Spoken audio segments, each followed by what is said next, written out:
আসসালামু আলাইকুম প্রিয় শিক্ষার্থী। আমি হাসান। আপনারা সবাই কেমন আছেন? আশা করি আপনারা ভালো আছেন। আজকের ক্লাস হবে গড় নির্ণয়ের সূত্র।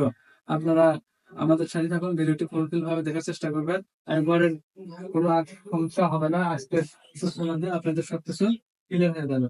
দেখুন গড় গড় নির্ণয় হচ্ছে রাশিগুলোর সমষ্টি। সেগুলো রাশিগুলোর সমষ্টি, রাশিগুলোর সংখ্যা।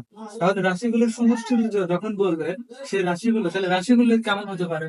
ধরেন যে 10, 12, 15, 14, এগুলো হচ্ছে রাশি। এগুলোর সমষ্টি যখন বলবে, সেই সমষ্টি যখন হবে তখন হবে যোগ। তখন কি হবে? যোগ। এগুলো সবগুলো কি হবে? যোগ। আর দেখেন রাশিগুলোর সংখ্যা, রাশিগুলো কি সংখ্যা। প্রতিটি রাশি এক, প্রতিটি রাশি কি দেবে? এক। এটাও এক, এটাও এক, এটাও এক, এটা এক। তাহলে যোগ করবেন এক এক। এই এক একে যোগ করলে কত হয়? 2, 2 আর একে যোগ করলে 3, 3 আর যোগ করলে 4। তাহলে রাশিগুলোর সংখ্যা হচ্ছে কত? 4। তাহলে দেখেন এই সংখ্যাগুলো যখন আমি যোগ করবো তাহলে রাশিগুলোর সমষ্টি বের হবে। রাশিগুলো কি হবে? সমষ্টি বের হবে। তাহলে দেখেন 10 আর 12 কত হয়? 22। 22 আর হচ্ছে 15, 37, 37 আর 14, 37 আর 14 হচ্ছে 37, 14, 14,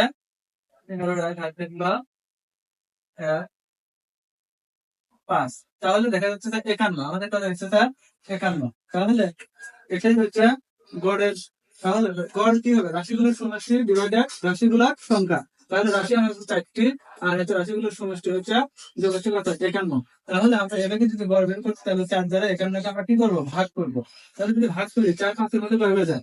একবার যায়। তাহলে আমরা 1 লিখলাম, 4, তার মধ্যে 5 এর মধ্যে 4 বিয়োগ করলে কয় থাকে? 1। এই 4 কে 1 এর মধ্যে যদি যায় না, তাহলে এখানে একটা 1 আছে, আমরা একটা 1 নিয়ে আসবো। এর ভিতরে 4 দুগুণা 8। তাহলে দেখেন এই 4 তে 51 কি করবেন? ভাগ করবেন। 4 থেকে 51 যখন ভাগ করবেন, 4 51 ভাগ করলে দেখা যাচ্ছে স্যার 4 5 এর মধ্যে কয়বার যায়? একবার যায়। তাহলে অবশিষ্ট কত থাকে? 1। তাহলে দেখেন 1 এর মধ্যে কি 4 যেতে পারে? না, ছোট যেহেতু যাবে না সেহেতু এই যে আগে আগে সঙ্গে কাটে নিয়েছেন, তাহলে হয়তো 11। 11 মধ্যে 4 কয়বার যায়? 11 মধ্যে 4 দুইবার যায়। 4 দুগুণা 8, 3 বার গেলে বেশি হয়ে যায়, সেক্ষেত্রে 2, 4 দুগুণা 8। তাহলে এখন বিয়োগ করেন। 11 মধ্যে থেকে 8 বাদ দিলে কত থাকে? 3। হাতে 1, এই 1 একটা মিলে গেলে 0, মানে কি 0 নামে না। তাহলে দেখেন 4 3 এর মধ্যে কি যায়? না, যায় না। সেক্ষেত্রে এখানে একটা আপনার দশমিক দিবেন। কি দেবেন?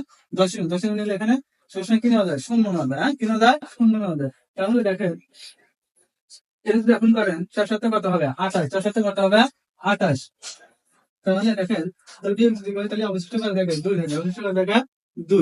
তো অবশিষ্ট কত থাকে? 2। তাহলে 12 দশমিক কত? গড় হবে কত? 12.7। 12.7 আরো আসতে থাকবে।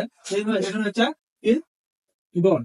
তাহলে দেখেন দ্বিতীয় নাম্বার কি? সংখ্যার গড়। তৃতীয় গড় সংখ্যার গড়। সংখ্যার গড় কিভাবে নির্ণয় করবেন? সংখ্যাগুলোর সমষ্টি। তাহলে সংখ্যাগুলো কি করবেন? যোগ করবেন প্রথমত। তারপরে যে সংখ্যার পরিমাণ, কতগুলো সংখ্যা আছে সেই সংখ্যার পরিমাণ বের করে নেবেন, নিয়ে এই সংখ্যাগুলোর সমষ্টির সাথে সংখ্যার পরিমাণ ভাগ করে দিবেন। তাই অবশ্যই সংখ্যা গড় বের হয়ে যাবে। তারপর দ্বিতীয় নাম্বার আয়ের গড়। কিসের গড়? আয়ের গড়। যদি আপনার আয়ের গড় বের করতে চান, সেক্ষেত্রে মোট আয়ের পরিমাণ, মোট আয়ের পরিমাণ আগে বের করবেন। করার পর মোট লোক সংখ্যা বের করে নেবেন। মোট লোক সংখ্যা বের করে নিয়ে যদি মোট আয়ের সাথে মোট লোক সংখ্যা কি করেন? ভাগ করেন, তাহলে আয়ের গড় বের হয়ে যাবে। 4 নম্বর দেখেন রানের গড়। কিসের গড়? রানের গড় যদি বের করতে চান, সেক্ষেত্রে মোট রান কি করেন? মোট রান বের করে নেবেন, নিয়ে তারপরে ইনিংসের সংখ্যা, ইনিংসের সংখ্যা বলতে সে কতগুলো ম্যাচ খেলছে সেই ম্যাচ আর তার মোট রান দিয়ে বের করে নিলে এবারে একটা কি আসবে? গড় আসবে। তাহলে রানের গড় নির্ণয় হয়ে যাবে। তাহলে দেখে 5 নম্বর ক্রমিক ধারার গড়। কি ধারার গড়? ক্রমিক ধারার গড়। তাহলে দেখা যাচ্ছে ক্রমিক ধারার গড় হচ্ছে কি শেষ পদ। কি হয়? একটা ধারা থাকবে, সেই ধারা কি থাকবে? শেষ পদ নিতে হবে আপনাকে, প্লাস প্রথম পদ নিতে হবে। কি নিতে হবে? প্রথম পদ। তাহলে ডিভাইডেড 2, সূত্রায় 2 গুণন কি থাকবে? কত সংখ্যা থাকতে হবে? কি সংখ্যা থাকতে হবে? কত সংখ্যা। তাহলে এইভাবে করলে আপনার ক্রমিক ধারার গড় হয়ে যাবে। ধারার গড় আরো আছে, গাণিতিক গড় আছে, সমান্তর ধারার গড় আছে, গুণোত্তর ধারার গড় আছে। এগুলো গড় সম্পর্কে আমি পরবর্তীতে ক্লাসে দিয়ে দেবো। আর আপনারা আশা করি যদি কোনো সমস্যা হয় আমাদের কমেন্ট বক্সে জানাবেন, আর এই ভিডিওটা ফুলফিল ভাবে দেখার চেষ্টা করবেন। আশা করি আর গণ নির্ণয় সম্পর্কে ভুল হবে না। আপনারা আমাদের সাথে থাকুন। আসসালামু আলাইকুম।